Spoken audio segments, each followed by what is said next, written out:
자, 오늘 함께 나눌 말씀은요. 출애굽기 34장 1절, 2절 본문 말씀입니다. 출애굽기 34장 1절, 2절 말씀 우리 같이 봉독하겠습니다. 여호와께서 모세에게 이르시되 너는 돌판 둘을 처음 것과 같이 다듬어 만들라.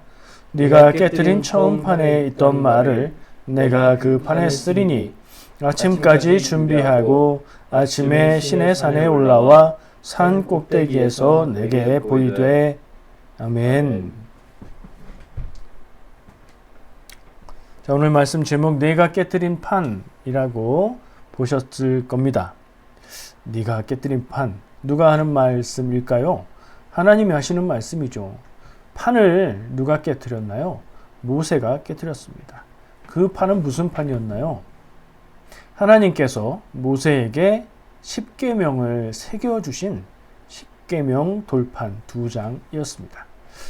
모세는 그 돌을 왜 깨뜨렸을까요? 하나님이 주신 소중하고 귀중한 십계명이 적힌 돌판인데요. 아시는 분은 기억하실 겁니다. 무슨 일이 있었는지요. 때는, 배경부터 알아야 되겠죠? 때는 시내산에 도착했을 때 누가요?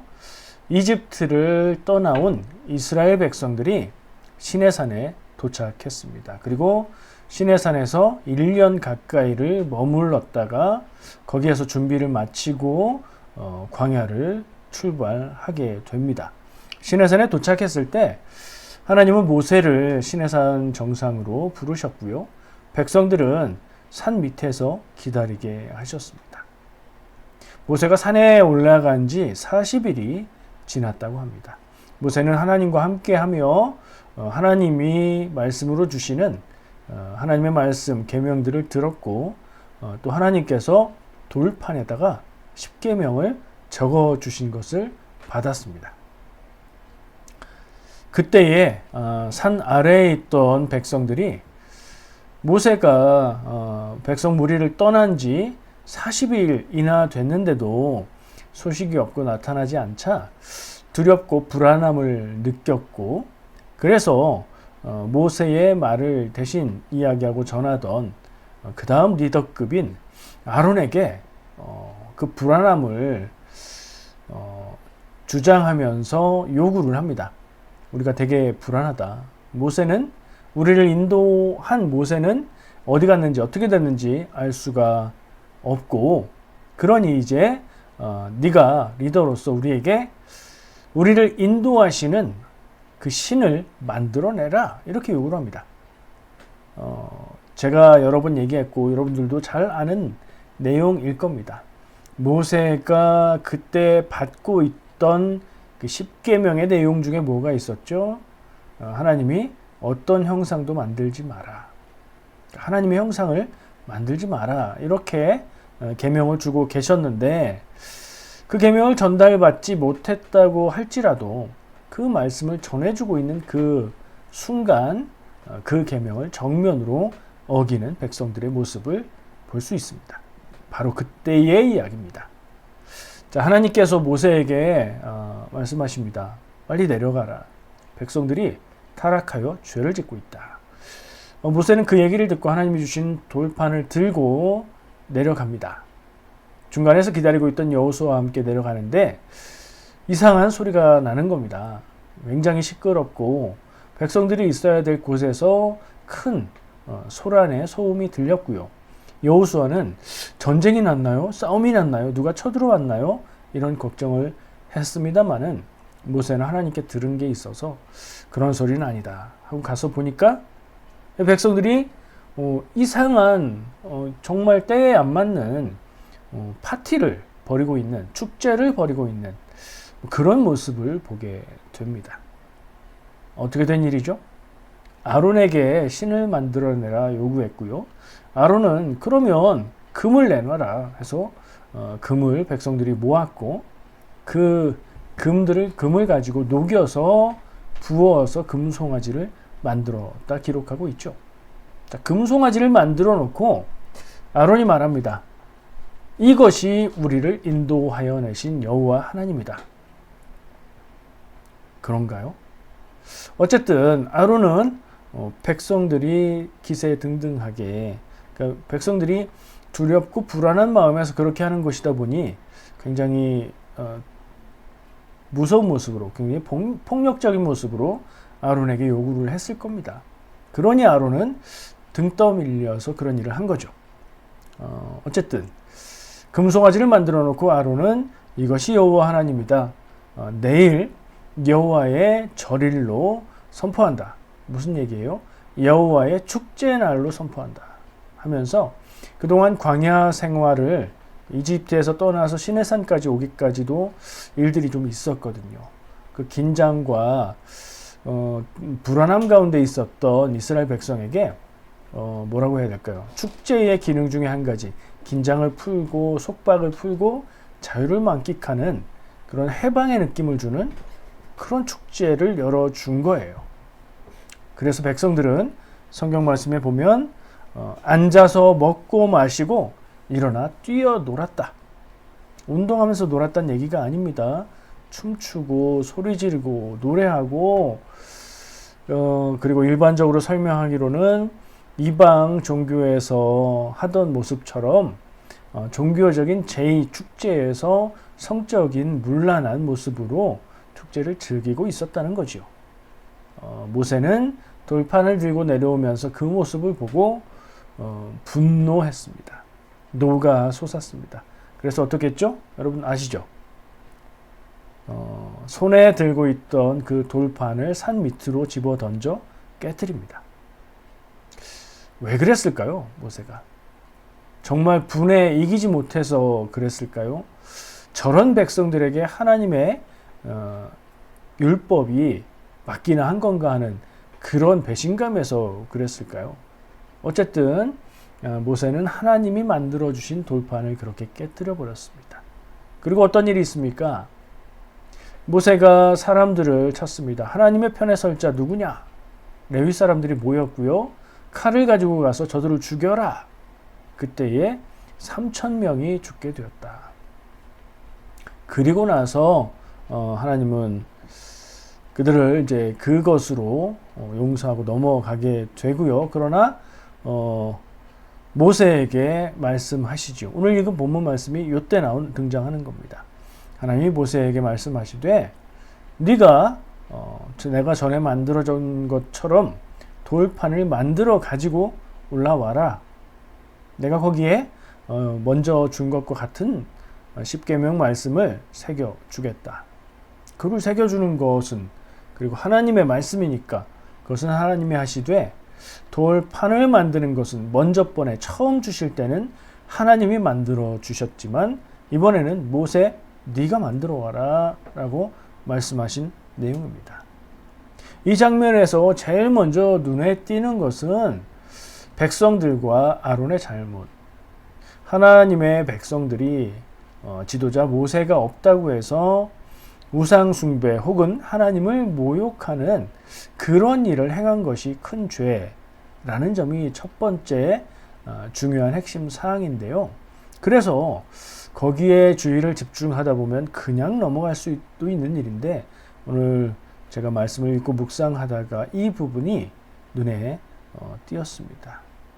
하나님께서는 왜, 질문이 들었던 거죠. 이 말씀을 읽으면서 하나님은 왜 첫 번째에 하나님이 주시는 말씀은 직접 돌판도 만들어 주셨는데 이 두 번째에 말씀 다시 주실 때에는 모세에게 돌판을 만들어 오라고 하셨을까? 뭐가 다르다. 죄를 지은 것은 백성들이었죠. 모세가 그 돌판을 만드는 것이 어땠을까요? 쉬웠을까요? 어려웠을까요? 알 수 없습니다. 근데 짐작하기로는 아주 쉬운 일은 아니었을 거라는 생각을 해봅니다. 자, 하나님이 돌판에 말씀을 새겨 주셨습니다. 고고학에서요, 유물이 발견되면 가장 많이 발견되고 그 상태가 가장 좋은 것은 돌에 새겨진 유물들입니다. 돌로 만들어진 유물들이에요. 석기 시대의 돌도끼나 뭐 이런 유물들조차 돌이기 때문에 지금도 발견되고 있습니다. 근데 나무나 가죽이나 뭐 다른 그런 부드럽거나 시간이 지나면 썩어 없어지는 재료로 만들었던 것들은 남질 않죠. 가장 오래된 유물들로 남아서 우리가 옛날의 모습을 알 수 있게 해주는 것은 돌로 만든 유적들입니다. 옛날에도 종이를 대신하는 양피지나 파피루스 등이 있었겠지만 그것들 중에 거의 가장 오래된 것이 사해사본이라고 성경의 사본들이 발견된 것이고요. 그것은 그 지역이 아주 건조한 기후를 가진 지역이기 때문에 가능한 일이었죠. 잠깐 다른 얘기를 해보면 한국과 중국과 일본 세 나라가 음식 문화에서 식사를 하는데 젓가락을 사용합니다. 물론 아시아의 다른 나라들도 젓가락을 쓰죠. 한국, 중국, 일본이 비교 대상이 되는 경우가 많아요. 젓가락의 형태가 다 다릅니다. 근데 유독 특징적인 것이 한국의 젓가락은, 우리나라의 젓가락은 금속으로 만들었다는 겁니다. 이 중국이나 일본은 기본적으로 나무로 만든 젓가락을 씁니다. 귀족이나 왕 같은 사람들은 상아나 이런 걸로 만들어 쓰기도 했지만 어쨌든 나무로 주로 만들었는데 우리나라의 조상들은 금속으로 젓가락을 만들었다고 해요. 언제 것까지 발견되냐? 언제 것까지 나올 것 같으세요? 언제부터 우리 조상들이 금속으로 젓가락을 만들어 썼을까요? 현재 발견되는 것들 중에는 삼국시대의 것들까지도 발견된다고 합니다. 금속으로 만들어졌으니까 오래오래 남게 되는 거죠. 자, 하나님이 십계명을 돌판에 만들어 주신 이유는 뭘까요? 만약에 모세와 이스라엘 백성들이 금속을 다루는 그런 문화를 갖고 있었고 그랬다면 혹시 금속에 새겨 주실 수도 있었을까요? 질문을 해보다 보니 아마도 당시로는 사용할 수 있는 가장 단단하고 그리고 그것을 십계명을 새겼을 때 소중하게 중요하게 여길 수 있는 그런 재료로 하나님이 만들어 주신 것이 아닐까 하는 생각을 합니다. 자, 그렇게까지 생각하고 동의가 되신다면 하나님이 돌로 십계명을 적어 주신 이유는 이것을 오래오래 간직해라. 이것을 소중하게 중요하게 받아들이고 지켜라 하는 의미를 담은 것이겠죠. 근데 모세는 그걸 깨버렸습니다. 물론 그 원인은 백성들의 죄에 있었습니다. 저는 생각해 보게 됐습니다. 모세가 백성들의 모습을 보고 분노가 일어나는 것은 당연하다. 거기에서 지도자가 평안하고 침착한 모습으로 여러분 이러시면 안 됩니다. 이러는 것도 맞지 않는다는 생각은 들어요. 그런데요, 모세가 백성들이 하나님 앞에 죄 지은 것을 보고 분노하는 것은 당연하다 해도 그 분노가 곧 하나님이 주신 십계명을 새긴 돌판을 집어 던져서 깨뜨리는 것까지 자연스럽게 연결이 되는 것인가요? 모세가 백성들에게 분노한 것은 정당성이 있다고 보여지는데 그렇다고 해서 그 분노가 그대로 손에 들고 있었던 하나님이 주신 하나님의 계명을 주신 그 돌판을 집어 던져 깨뜨려 버릴 만한 그런 일인가 하는 질문을 해보는 거죠. 그게 자연스럽게 연결되십니까? 저는 그렇지 않다고 봅니다. 다른 일을 생각해 보죠. 사람이 살다 보면 갈등할 수 있고요. 다른 사람과 싸움을 할 수도 있고요. 목소리 높여서 언쟁을 할 수도 있지요. 근데 더 나가지 말아야 될 것은 폭력을 사용하는 데까지 나가진 말아야 합니다. 이게 다른 사람과 관계에서도 마찬가지요. 가족 간에도 마찬가지입니다. 말을 더 크게 하고 목소리를 더 높이고 더 심한 말을 하고 그렇게 감정을 돋구어서 결국에 폭력을 사용하고 또 무엇인가를 집어 던지고 부수기 시작한다면 그 사람의 인격에 문제가 있는 겁니다. 혹시 여러분들 스스로 그런 충동이나 그런 행동을 하신다면 하나님 앞에 기도하고 고쳐야 되는 일이고요. 아는 사람이 그렇게 한다면 그렇게 되는 데까지는 가지 않도록 잘 컨트롤해야 될 겁니다.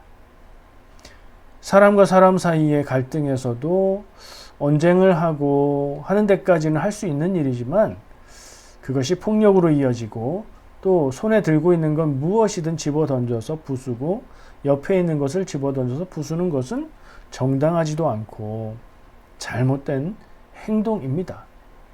이게 물건을 부순다는, 그래서 경제적인 손해를 본다는 그런 의미도 있지만 상대를 향해서 직접적으로 폭력을 가하진 않지만 상대의 마음의 폭력을 가하는 것과 마찬가지이기 때문입니다. 폭력을 사용한다는 것은 사람의 악한 욕구 중에 하나입니다. 멀쩡할 때에, 맨정신일 때는 그렇게 할 수가 없습니다. 감정이 복받치고 감정이 쌓이고 감정이 뒤엉키고 이성을 잃게 되면 그런 행동을 합니다. 거기까지 가지 말아야 됩니다. 마치 가인과 아벨의 일에 있어서 가인이 아벨을 자기 감정 때문에 동생을 살해한 것과 마찬가지입니다.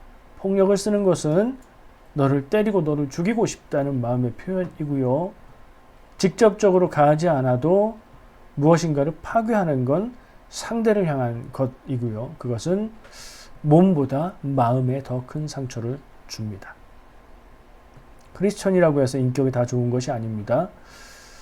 여러분 혹시 그러시다면, 그리고 행동으로 하지 않아도 마음속에 그런 욕구가 꿈틀거린다면 그것은 하나님 앞에 회개하고 고쳐야 될 일입니다. 반드시 고치시기 바랍니다.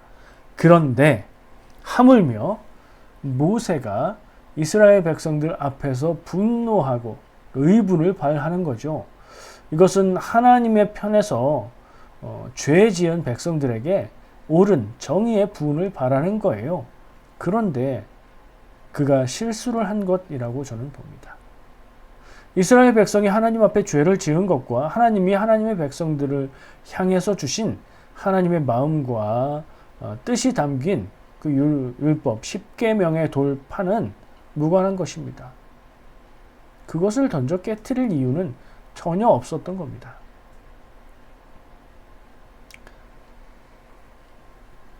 저는 그래서 하나님이 두 번째, 이것을 다시 만들어야 하는데 두 번째 것은 모세에게 네가 직접 만들어 와라 라고 말씀하셨다고 생각합니다.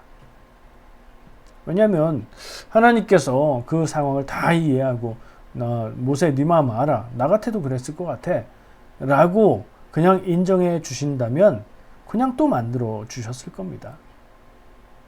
근데 성경에서 참 미묘한 부분이 있는 것이 이 모세의 행동, 10계명 돌판을 던져 깨트린 것, 그것을 책망하시거나 그것에 대해서 하나님이 노를 바라시거나 어떤 벌을 내리시거나 하지는 않았다는 건데요. 그럼에도 불구하고 모세에게 돌판을 깎아 다듬어 만들어 와라 라고 명하셨다는 것 우리가 기억해야 돼요. 그러니까 모세의 그 행동은 뭐라고 해야 될까요? 정상 참작은 가능하되 그것이 괜찮은 혹은 잘한 행동은 아니라는 거지요. 저는 하나님의 말씀에서 그런 뜻을 읽게 됩니다.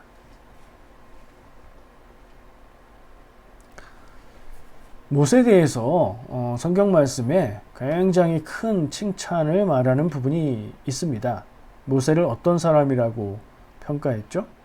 성경 말씀 민수기 12장 3절 말씀인데요. 이 사람 모세는 온유함이 지면의 모든 사람보다 더하더라.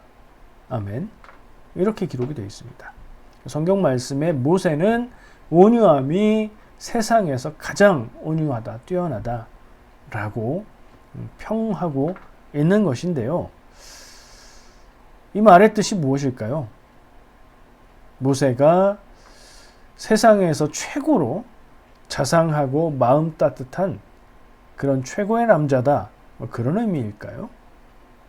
그런 뜻은 아닌 것 같아요.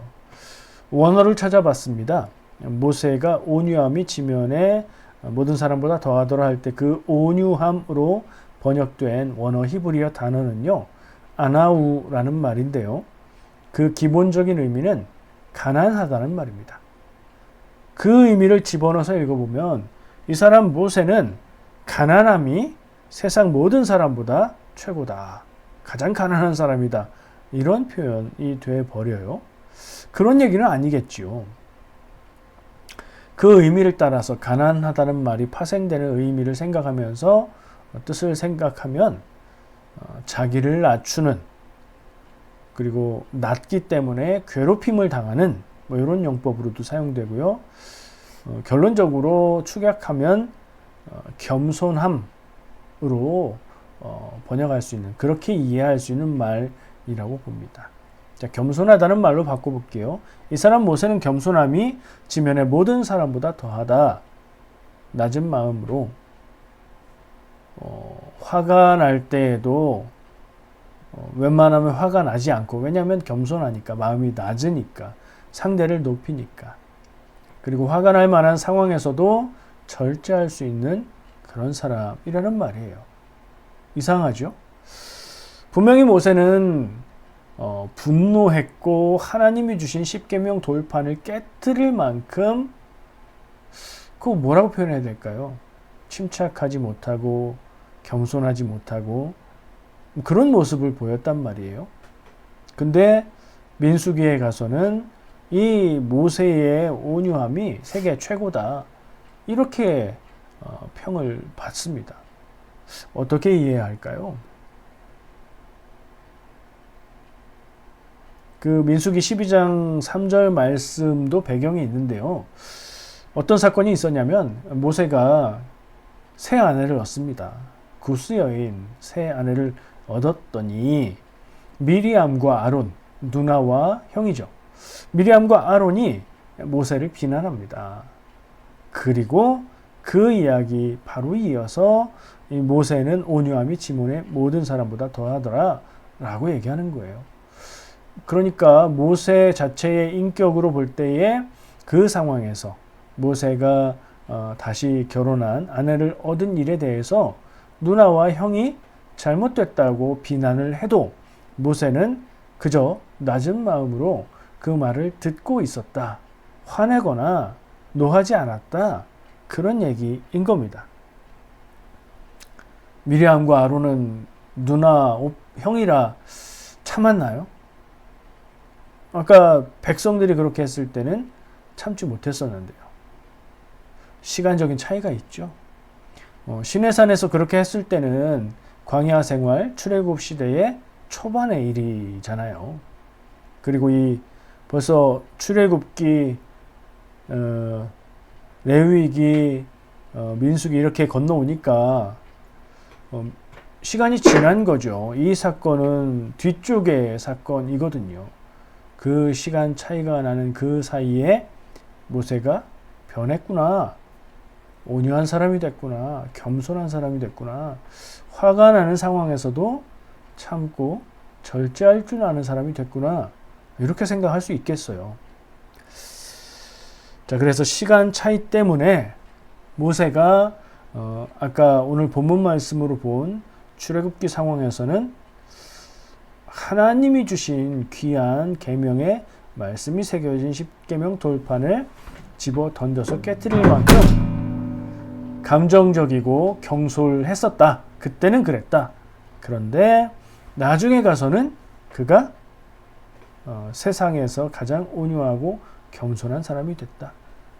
개인적인 일을 가지고 지적하고 비난해도 화내지 않고 참고 견디는 사람이 되었다. 이렇게 생각해 볼 수 있어요. 그죠? 사람이 변해야 되는데 좋은 쪽으로 변해야 돼요. 만약에 그렇게 되었다고 우리가 생각한다면 그 일은 어디서 시작됐을까? 오늘 본문 말씀, 하나님이 돌판은 네가 깎아와라, 네가 다듬어와라 하신 말씀에 그 시작점이 있지 않을까 생각을 해봐요. 상상해 봤습니다. 모세가 나이가 지금 몇 살입니까? 못돼도 80이 넘은 노인의 나이인데 넓은 돌을 구해야 되겠죠. 그리고 돌의 모습이 판 같지 않을 것이니까, 혹은 판 같은 돌이라도 깨고 적당한 크기로 다듬어야 하겠죠. 쉬운 일이 아니었을 거라는 상상을 해봅니다. 그 일을 고생스럽게 하면서 모세는 무슨 생각을 했을까요? 힘들다. 그만했으면 좋겠다.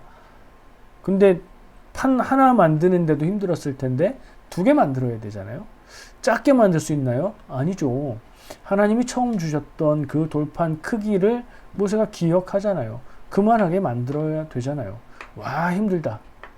괴롭다. 내가 이걸 왜 하고 있냐? 이런 생각 하지 않았을까요? 왜 하긴요? 깨트렸으니까요. 하나님이 또 만들어 주시지 이걸 왜 나한테 시켰을까? 왜 그랬을까요? 생각해 보라고 주신 것 아닐까요? 모세 스스로 고생스러운 돌판을 깎고 다듬는 일을 하면서 그 상황과 그 자기의 감정과 자기의 행동들을 되돌아보라고 하나님은 기회를 주신 거 아닌가? 그러니까 고생하라는 벌이라기보다 좀 깊이 생각하는 시간을 가져라 하는 뜻으로 주신 건 아닐까 하는 생각까지 해보았습니다. 근데요, 모세가 요때는 좀 경솔했고 나중에 변해서 이 돌판을 깎으면서 모세가 많은 것을 생각하고 다시는 화가 나도 하나님의 것에는 손대지 않겠다. 이런 결단을 하고 마음 먹지 않았을까요? 그러면서 그 마음을 가지고 시간이 지남에 따라서 온유하고 겸손한 사람으로 변해가지 않았을까? 저는 그렇게까지 생각해 보는 거예요. 그런 의미에서 그 변화의 시작이 돌판 만드는 데 있지 않았을까? 근데요, 또 한편으로는 다른 생각도 해보게 돼요. 모세만 바라볼 게 아니라 하나님의 백성, 이스라엘 백성들이 하나님 앞에 저질렀던 죄가 그만큼 무겁고 나쁘다. 모세가 화를 내고 그렇게 할 만큼 이런 부분도 분명히 있다고 봐요. 그러니까 모세만의 큰 죄가 아니라 큰 죄는 이스라엘 백성들이 지은 것이고 그것을 우선적으로 크게 생각하되 모세도 그 일 가운데에서 실수한 것이 있으니 하나님이 소중하게 귀중하게 여기라고 주신 돌판을 함부로 여겼다는 거죠. 어디 하나님이 주신 것을 집어던져서 깨트려요? 그건 전 잘못이라고 봅니다. 출애굽기 20장 7절 말씀에 보면요. 의미보다는 어떤 표현을 제가 보는 건데요. 하나님의 이름을 망령되이 부르는 자. 출애굽기 20장은 10계명 내용이잖아요. 그 중에 하나님의 이름을 망령되이 부르는 자를 죄 없다 하지 않으신다는 표현이 나와요. 죄 없다 하지 않으신다는 표현이 좀 재밌죠. 그래서 기억이 났어요. 죄가 있다고 하신다. 죄 없다고 하지 않으신다. 조금 느낌이 다르죠. 성경에서 그런 의미로 쓰인 거는 아닐 것 같아요. 근데 죄가 있다와 죄가 없다고 하지 않는다는 것은 강도에 약간 차이가 있어요. 모세의 십계명 돌판을 깨버리는 이 일은 큰 죄, 대죄, 하나님 앞에 용서받지 못할 죄, 이런 느낌은 아니에요. 그랬으면 하나님이 다른 방법으로 모세에게 알게 하셨을 거예요. 그러나 그냥 넘어갈 수는 없는 일이다. 모세에게 교훈을 주시고 생각하게 하시고 태도를 바꾸게 하시는 데는 그만큼의 문제는 되는 그런 일이 아닌가 하는 생각을 해보게 돼요. 하나님의 마음을 생각해 보니 그랬다는 거예요. 하나님은 모세를 아끼고 사랑하시고 모세를 통해서 많은 일들을 하십니다. 그러나 모세가 하나님의 뜻에 따라서 이스라엘 백성을 인도하는 일 앞에서 모세 개인을 사랑해서 뿐만 아니라 모세가 리더로서 역할을 잘 감당하게 하기 위해서도 그는 훈련이 필요했습니다. 말씀에 온유함이 최고라고 할 때까지 성장해가는, 성숙해가는 그런 훈련이 필요했을 겁니다. 그런 모세를 이토록 열받게 했던 이스라엘 백성의 모습 표현에 출애굽기 32장 9절 표현에 딱 맞는 표현이 나와요. 하나님의 말씀으로 이 얘기를 하는데요. 이스라엘 백성을 향해서 목이 뻣뻣한 백성 이라고 말씀하십니다. 2장 지나서 34장 9절에 가서도 목이 뻣뻣한 백성이다 이런 말씀을 하세요. 이건 뭐냐면 동물들이 가축들이 주인이 일을 시킬 때에 말을 듣지 않고 고집을 부리며 목을 꺾지 않는 주인이 줄을 당겨도 자기가 당기는 그런 모습을 가지고 이스라엘 백성들이 그렇다고 하시는 하나님의 말씀입니다. 이스라엘 백성들의 죄와 교만함은 그 정도. 모세는 그들과 함께하면서 오히려 반대로 온유함이 세계 최고가 됐다면 이스라엘 백성은 교만함이 세계 최고인 민족이었는지도 모르겠습니다. 제가 깜짝 놀랄 이야기를 하나 할 건데요. 여러분 혹시 하나님이 하지 못하시는 것 있다는 얘기 들어보셨습니까? 아니, 그럴 수가요. 하나님은 전지전능하신 모든 것을 아시고 모든 것을 하실 수 있는 분인데 어디 그런 불경한 말을 하십니까? 들어보세요. 저는 하나님이 못하시는 게 몇 가지 있다고 생각합니다. 이거는 능력이 안 돼서 못하시는 게 아니라 하나님의 마음이 그렇게 참아할 수 없어서 못하시는 겁니다. 무엇일까요? 첫 번째 제가 생각하는 것은 사람의 마음을 억지로 움직이셔서 하나님을 사랑하고 믿음을 갖도록 하는 일을 하나님은 못하십니다. 성경을 보면 알고요. 우리의 모습을 보면 압니다. 사람들이 가끔 묻습니다. 왜 세상에 죄가 있고 왜 에덴 동산에 선악과 나무가 있어서 유혹이 되고 사람이 죄를 짓게 하셨나요? 그게 하나님의 잘못입니까? 사람의 죄 아닙니까? 질문이 잘못된 겁니다. 그럼에도 불구하고 하나님은 사람의 마음을 하나님의 뜻대로 마음대로 움직이셔서 하나님을 사랑하고 믿음을 갖게 하지 않으십니다. 이것은 사람 사이에도 똑같은 건데요. 진정한 사랑은 상대의 마음을 억지로 가지려고 하는 것이 아니고 진정한 사랑이라면 상대가 나를 받아줄 수 있도록 내가 그 사랑의 마음을 행동으로 삶으로 최선을 다해서 표현하는 거죠. 진정한 사랑은 절대로 억지로 사랑하게 만들지 않습니다. 그래서 하나님은 그걸 못하세요. 그리고 또 오늘 나누는 내용과 관계 있는 하나님이 못하시는 것, 하나님은 죄를 그냥 두지 못하십니다. 이것은 하나님의 성품과 관계 있는 것입니다. 여러분, 타고나기를 더러운 것을 못 견디는 사람이 있습니다. 더러우면 참을 수가 없고 지저분하면 너무 괴로워서 내가 몸을 옮겨서 치우지 않으면 참지 못하는 그런 겁니다. 하나님의 성품은 하나님은 공의의 하나님이시기 때문에 옳으신 분이시기 때문에 죄를 용납하지 못하십니다. 더군다나 하나님의 백성 삼으신 이스라엘 백성이 죄를 지은다면 용납할 수 없는 것이죠. 그래서 하나님의 백성은 이방인들처럼 죄 지으면서 살아가는 게 허용되지 않는 겁니다. 하나님이 백성이 죄를 짓고 그 죄를 해결하지 않은 채 그냥 살도록 버려두지 않으십니다. 더러움을 못 참는 사람이 인내심을 더 길러서 더럽게 살 수는 없는 거잖아요. 하나님은 그러십니다.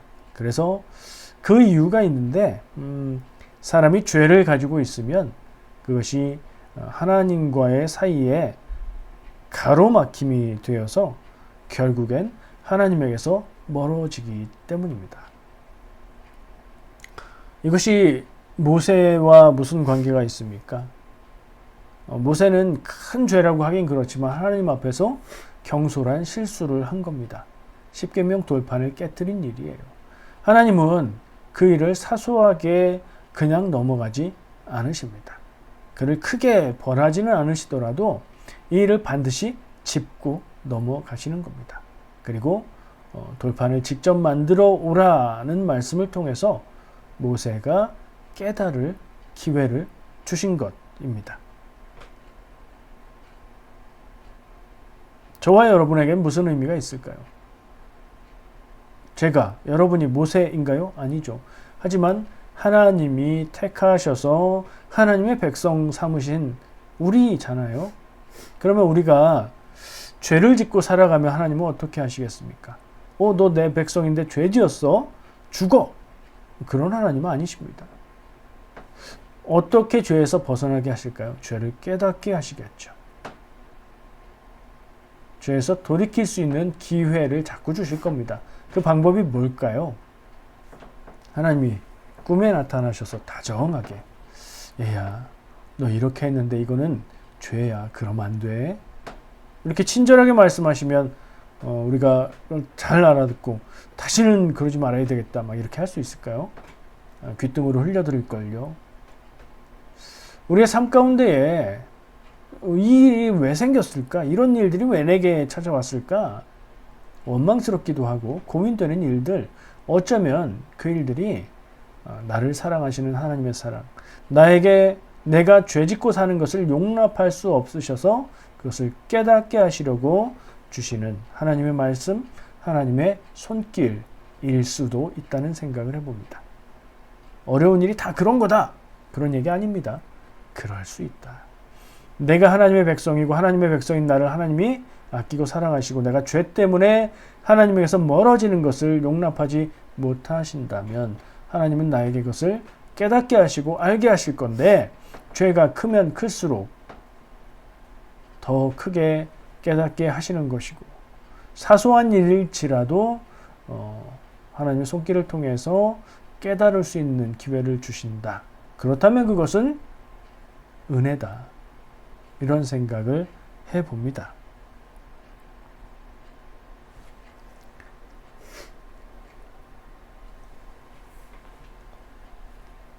어떤 생각이 드십니까? 지난번에 그 일이 혹시 이런 생각 들지 않으십니까? 꼭 그렇다고 말할 것은 아닙니다.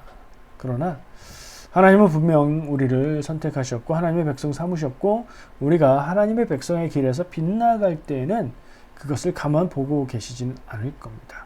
그러나 죄의 속성상 죄에 빠져 있을 때는 그것이 죄인 줄 알지 못하는 경우가 많습니다.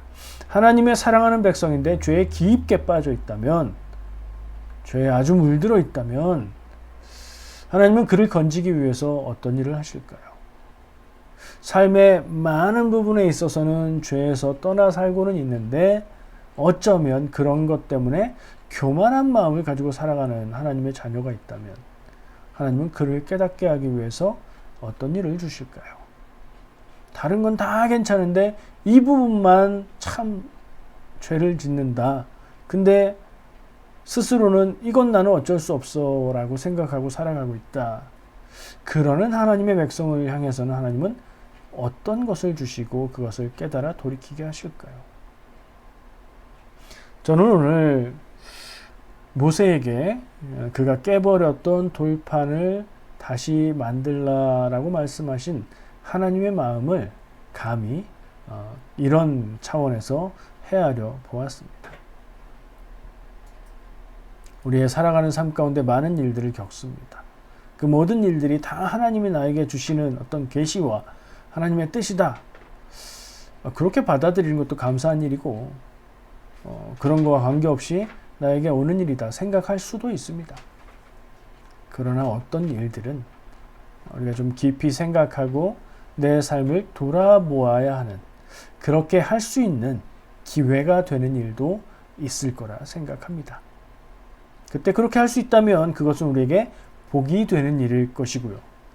그 일을 그냥 지나쳐 버린다면 기회를 놓치고 고생스럽게만 사는 삶이 될 거라 생각합니다. 여러분은 어떤 선택, 어떤 길을 살아가시겠습니까? 기도하겠습니다.